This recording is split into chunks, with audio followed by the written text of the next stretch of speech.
Sementara Muhammad Soleh, pemenang gugatan di Mahkamah Konstitusi terkait sistem pemilihan legislatif proporsional terbuka pada tahun 2008, menilai proporsional tertutup punya banyak hal negatif yang merugikan suara konstituen. Karena pemilih tidak memiliki akses mengenai siapa anggota dewan yang akan muncul saat suara partai tersebut melambung tinggi. Inilah yang banyak diumpamakan masyarakat umum bagaikan membeli kucing dalam karung. Kalau saya tidak setuju dikatakan, oh terbuka, tertutup punya kelemahan dan kelebihan. Bagi saya tidak, tertutup semuanya jelek. Kalau terbuka memang ada jeleknya, lebih banyak bagusnya.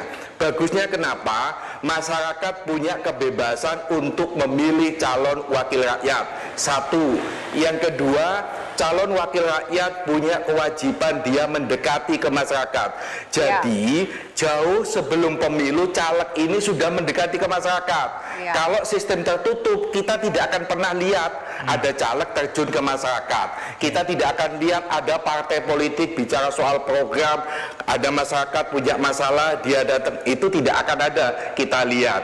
Yang ketiga, kalau pemohon nomor 114 kliennya Mas Suhuri ini mengatakan bahwa proporsional terbuka menyebabkan money politik, menyebabkan pertikaian antar caleg. Harus dipahami pertikaian antar caleg di dalam proses suara terbanyak itu adalah pertikaian yang sehat. Kenapa? Masing-masing caleg, baik itu internal maupun caleg eksternal partai lain, semuanya berlomba bicara soal program, di mana itu letak jeleknya.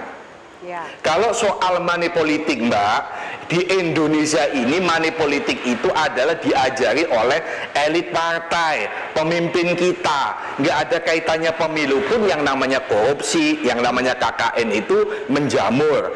Mensos misalnya, Menteri Sosial, ini urusan bansos pun dikorupsi. Dulu ada urusan percetakan Al-Quran juga dikorupsi.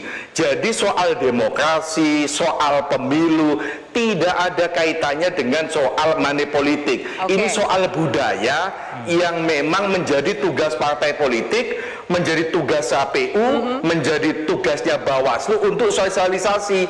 Jangan money politik, jangan pilih politisi busuk, jangan pilih politisi karbitan.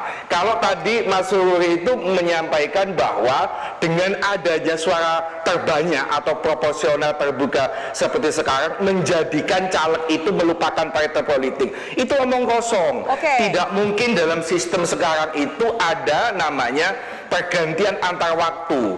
Partai politik tetap punya kontrol terhadap caleg-caleg yang